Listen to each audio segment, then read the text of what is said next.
In 2018, researchers scanned the Pacific's depths and uncovered what many believed lost forever: a United States light cruiser, shattered but unmistakable 16,800 feet down.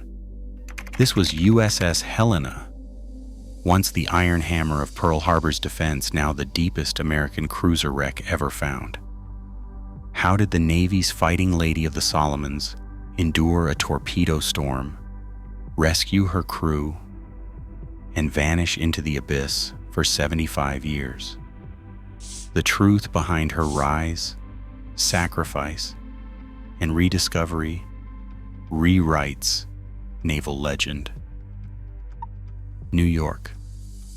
The first lines of Helena's blueprints took shape at the New York Navy Yard in 1936, as the world's navies raced to balance speed, firepower, and treaty limits. She belonged to the Brooklyn class, a new breed of American light cruiser designed to outgun rivals while staying nimble enough for Pacific patrols. Her hull stretched 608 feet from bow to stern, with a beam of 61 feet and a displacement just under 9,700 tons. On paper, Helena could reach 32.5 knots, faster than most battleships and able to keep pace with destroyer escorts. Main battery. What set her apart was the main battery. 15 6-inch guns arranged in 5 triple turrets, 3 forward and 2 aft. This layout promised a broadside unmatched by any other cruiser in her weight class. 8 dual-purpose 5-inch mounts ringed her superstructure, ready to answer both surface threats and aircraft. Designers added torpedo tubes and, as war loomed, bristling anti-aircraft batteries, Bofors and Oerlikons, crowded her decks by 1942. Every inch of steel served a purpose: to deliver rapid, concentrated fire while absorbing punishment. Machinery. Helena's hull was built for the open ocean, but her heart lay in her machinery spaces. 4 steam turbines, fed by oil-fired boilers, drove her propellers. In trials, she reached her rated speed with ease, a testament to the engineering beneath her armored deck. Catapult mounts amidships launched reconnaissance float planes, extending her eyes beyond the horizon. By the time she was commissioned on September 18, 1939, Helena embodied the Navy's vision of a fighting ship, one that could take a hit and strike back harder. Her design would soon be tested in the crucible of the Pacific. December 7, 1941. Helena lay moored at 1010 Dock in Pearl Harbor, pressed between the mine layer Oglala and the battleship Pennsylvania. Just before 8 in the morning, the first wave of Japanese torpedo bombers swept in low over the water. One torpedo meant for Pennsylvania veered off and slammed into Helena's starboard side, tearing through the machinery spaces. The blast ripped open the hull, flooding compartments and sending a shockwave through the decks. 34 men were killed instantly, dozens more wounded. Smoke and confusion filled the ship, but discipline held. Within minutes, crewmen, some still dazed by the explosion, rushed to their battle stations. Ammunition handlers passed shells hand to hand up ladders slick with oil and water. Gunners brought the 5-inch mounts to bear, sighting on the dark shapes of enemy planes as they wheeled for another attack. Helena's anti-aircraft batteries roared to life, firing hundreds of shells into the sky. She was the first cruiser in the harbor to return fire that morning, her guns blazing even as damage control teams fought flooding below. The torpedo had jammed the forward engine room doors and knocked out power to sections of the ship. Still, the crew worked by flashlight, sealing off flooded compartments and dragging the wounded to makeshift aid stations. On deck, men braced as more bombs fell nearby. Through the chaos, orders from the bridge cut through the noise. Hold the line, keep firing, save the ship. By the time the attack subsided, Helena's decks were scarred and her crew exhausted. But the ship remained afloat. Temporary repairs began almost immediately, with sailors welding patches over the torn plates. That morning, under sudden attack and heavy loss, Helena's crew showed a resolve that would define them throughout the war. Their first trial by fire had come without warning, and they had answered together. Combat in the Solomons demanded more than raw steel and speed. It demanded a ship that could answer every threat with overwhelming force. Helena's gunners, hardened by Pearl Harbor and relentless drills, delivered that answer with a precision and tempo that set them apart. In the months after her return to the Pacific, Helena's main battery became a fixture of every major engagement, her triple turrets unleashing storms of 6-inch shells into the night. By late 1942, her gun crews had fired over 1,500 rounds from the main battery alone, a tally unmatched by any other American cruiser at that stage of the war. Navy logs from the Guadalcanal campaign record Helena's guns hammering shore positions, silencing batteries, and breaking up enemy troop movements before they could threaten Allied landings. Her salvos swept across the jungle and surf, each broadside timed so closely it seemed the ship breathed fire. During night actions, the rhythm of her guns, nearly every 6 seconds, became a signature on the dark waters, a warning to any adversary who dared approach. The pace was grueling, but the results spoke for themselves. Helena earned a reputation among fleet commanders and enemy observers alike as the ship that delivered when it mattered most. Her gunnery officers demanded nothing less than perfection, and the crew responded, keeping ammunition flowing and barrels cool even as battles stretched into the early hours. In action reports, she was called Lucky Helena, a nod not only to her survival, but to the fighting spirit that seemed to animate every man aboard. As the Solomons campaign ground on, Helena's firepower became a force multiplier for Allied operations. Her presence in a task force meant confidence. Her name on the signal board meant the odds had shifted. By the end of 1942, Helena was not just another cruiser. She was the ship others counted on when the fighting grew desperate and the outcome hung in the balance. In the summer of 1943, the Allied command faced a hard reality in the South Pacific. Japanese supply lines snaked down from Rabaul, feeding strongholds across the Solomon Islands and threatening every Allied advance.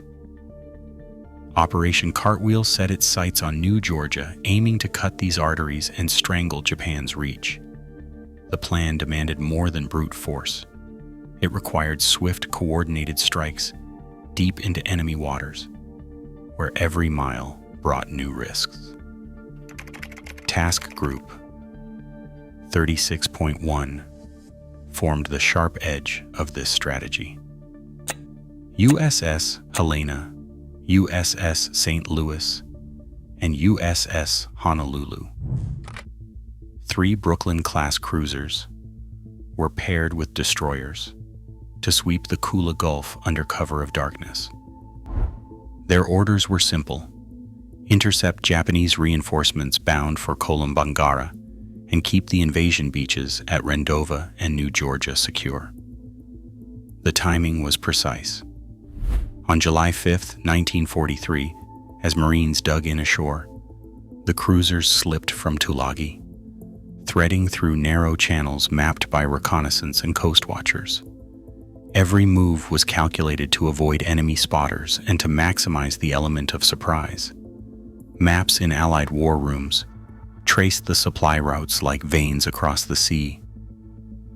Japanese convoys ran nightly, hugging the northern coastlines, protected by destroyers armed with the deadly Long Lance torpedo.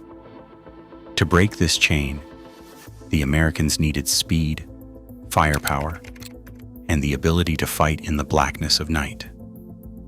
Helena and her sisters were chosen for their rapid-firing guns and proven discipline under fire. Their formation, cruisers in line ahead, destroyers screening fore and aft, was designed for maximum striking power and mutual protection. Every officer understood what was at stake. If the Japanese broke through, they could reinforce Kolombangara and threaten the entire Cartwheel offensive. If the cruisers succeeded, they would isolate enemy garrisons and open the way for Allied control of the Central Solomons. The outcome would hinge on a handful of ships moving through a narrow stretch of water, guided by radar, and the hope that their presence would turn the tide. Radar pulses swept the black water ahead, painting the outlines of distant ships long before any lookout could spot a silhouette. Helena's SG radar, the most advanced in the Pacific, tracked the enemy task force as it slipped through the Kula Gulf. The system's precision gave the Americans a rare edge, one they had wielded to devastating effect just months earlier at Cape Esperance. There, on October 12, 1942, Helena's gunnery officers had used radar to guide their opening salvos, catching Japanese cruisers by surprise and helping sink two in minutes. That victory set a precedent. In the Solomons, the night belonged to the ships that could see through darkness.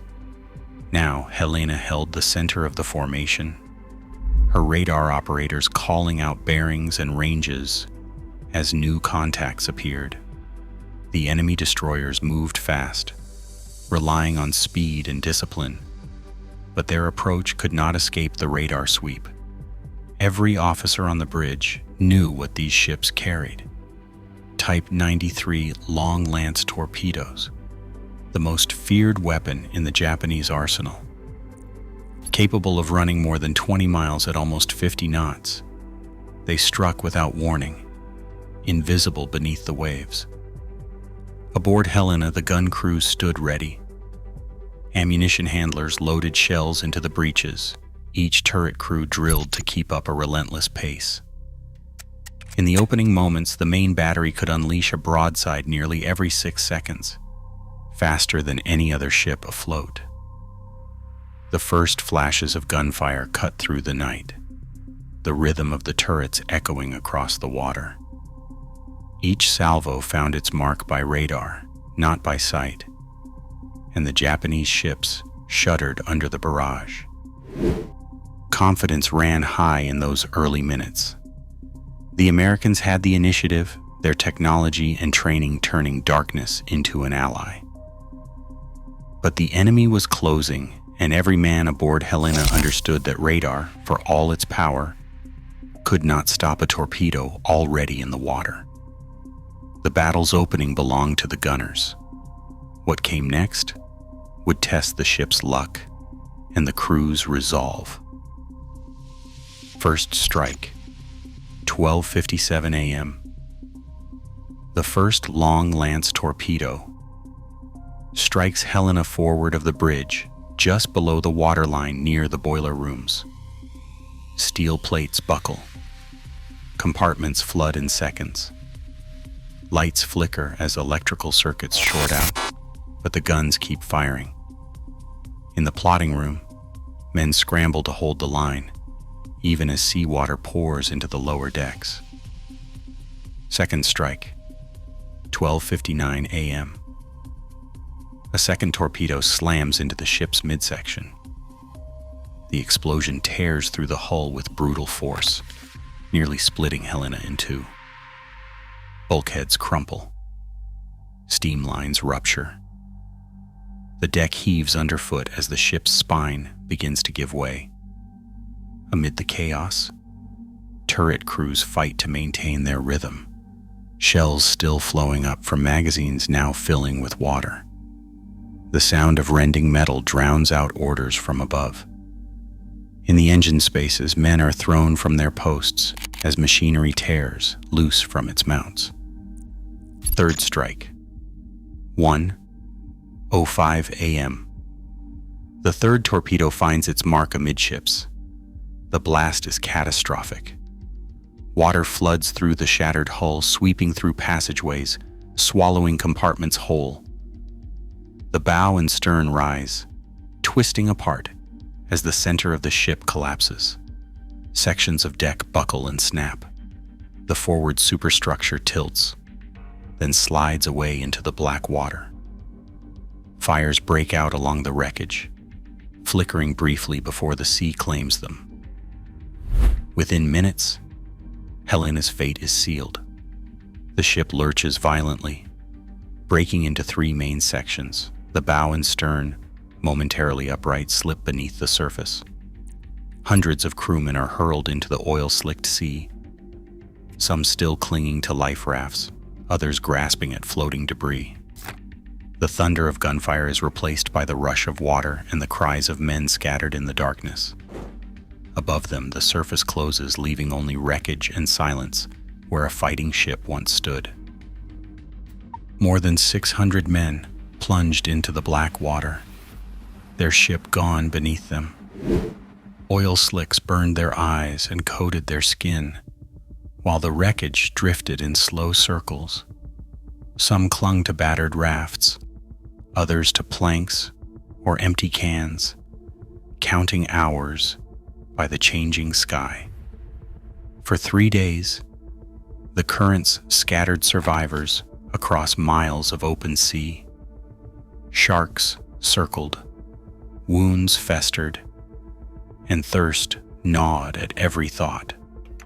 Lieutenant Commander Harold Larson gathered his group on a drifting raft, rationing what little water remained and keeping spirits from breaking. On distant shores, Solomon Islanders spotted the castaways. Guided by coast watchers like Reg Evans, Islanders risked their own lives, slipping past Japanese patrols in dugout canoes to bring the Americans food, water, and hope. In the end, 275 men were rescued, some hidden for days in jungle huts, others ferried to safety under cover of darkness. 168 never returned.